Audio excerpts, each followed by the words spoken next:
All right, to discuss, we're joined by the Deputy CEO of the Independent Electoral Commission, that's Masego Sheburi. Mr. Sheburi, so government knows you'll be asking for a deferral, but government still had to gazette and make it official that the technical date is October this year. So that's just a formality, correct? Indeed, there's a requirement in the Structures Act for the minister to consult with the commission before she sets a date for an election. Those consultations have taken place. The minister was well aware that the Electoral Commission, as the singular entity vested with the authority to make a determination on the freeness and fairness of an election, had determined that if elections were to be held in October, it would be constrained to guarantee that they will meet the constitutional standard.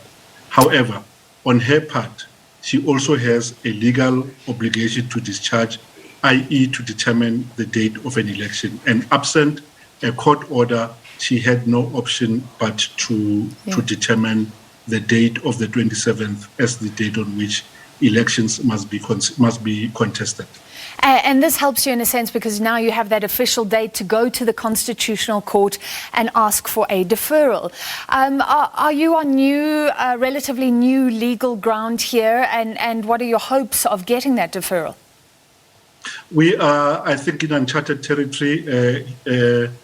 No election has had to contend with the circumstances with which we are contending with.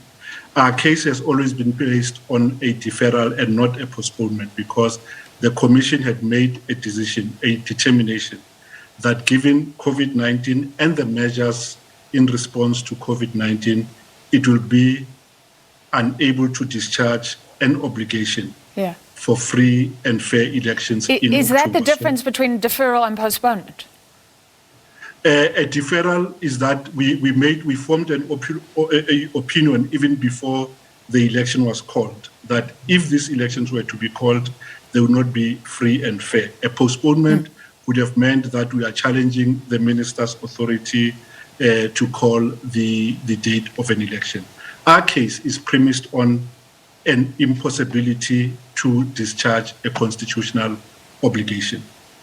All right, apparently the IEC is seeking alternative relief if you're not successful in getting that deferral to the end of February, is that correct? Yes, the prayer to the Constitutional Court is that in the first instance, if the court accepts that there is an impossibility to meet a constitutional obligation, the court should order that the elections are deferred to a period no later than February. However, if the court comes to a conclusion that it does not have those powers, we're asking the court to say that there is failure to meet a constitutional obligation, in other words, undertaking election as they are required to be held before the 1st of November. And that action is unconstitutional and invalid, but we're asking the court then to suspend the period of invalidity until the end of February, which will permit for the election to proceed. We're also asking the court to impose a supervisory order on us so that we report at predetermined intervals to the court to update it of the preparations and the rate of preparations that we are making to meet a constitutionally compliant election in February 2022. Okay. When are you expecting to be before the Constitutional Court? And what if the court says no? If the court says no, we already have a live election to the extent that the minister has proclaimed an election which must take place on the 27th of October. However, we're going to court precisely because we know that the outcome of those elections stand to be challenged on the basis that they do not meet the constitutional standard. In that, we've not had a registration drive to enlist new entrants onto the voters' roll. And there is also a disproportionate impact of that action because younger persons who constitute the majority of the population have had fewer opportunities to register. Yeah. So if you go to an election without enrolling young persons on the voters' roll, that voters' roll cannot pass the standard that is common and that it meets constitutional standard. Again, there's been alert level 4 regulation that were in place ahead of the proclamation of these elections. Parties have indicated in a in our consultation with them that they have been constrained by the regulations to administer candidate selection processes because political activity was not allowed. And because the minister has proclaimed, we have today issued a timetable. We have imposed on political parties a deadline to submit candidate nomination documents by 1700 hours on the 23rd of August.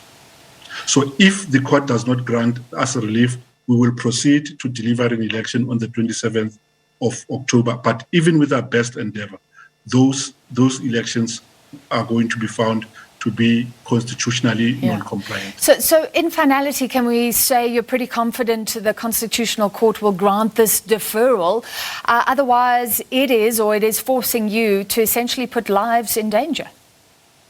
We have attempted to put in a cogent case to the court to demonstrate that there is agency in the matter. One, that the court has jurisdiction to hear the matter because it implicates serious constitutional rights. On the one hand, are the politically guaranteed rights for people to vote in regular, free and fair elections, the right for persons to stand for election and to hold office if elected, but also on the other hand is that by running an election against health and scientific advice, we may be imperiling the well-being of people, the psychological and bodily integrity of persons by running elections in circumstances where the science tells us it will be unsafe. The February date, the thesis of the Masego findings is that in February, you're more likely to have more people who are vaccinated. And if you accept that vaccinations limit serious illness and they limit the number of people who require hospitalization and they reduce the mortality, February represents the safest period because by October, fewer people would have been vaccinated than by February next year. All right, thank you for your time tonight. That was Deputy CEO of the Independent Electoral Commission, Masego Sheburi.